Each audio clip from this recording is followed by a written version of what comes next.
Ang pangalan niya ay matagal nang bulong-bulungan sa bawat sulok ng bansa.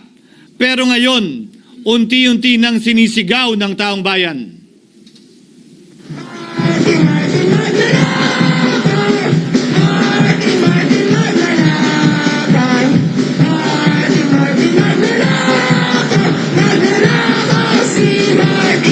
Pero Ginoong Pangulo, minamahal kong kasamahan, bakit tila sa Kamara, dito mismo sa Senado at sa ilang media ay hindi pa din nila kayang sambitin ang pangalan niya?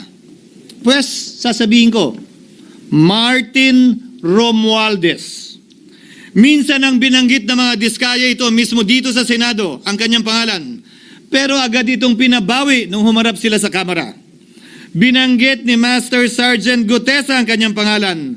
Pero ultimo notaryo, natunto nila at pinabawi nila ang pagnotaryo. Buti na lang, huli na't nasabi na niya ang pangalan ni Martin Romualdez na pinanumpan dito mismo sa ating Blue Ribbon Committee. Hindi ba't si Ginoong Gutesa hindi ba't si Sergeant Gutesa lamang ang bukod tanging testigo na walang kinalaman, hindi sangkot sa flood control issue, walang hininging immunity, deal o proteksyon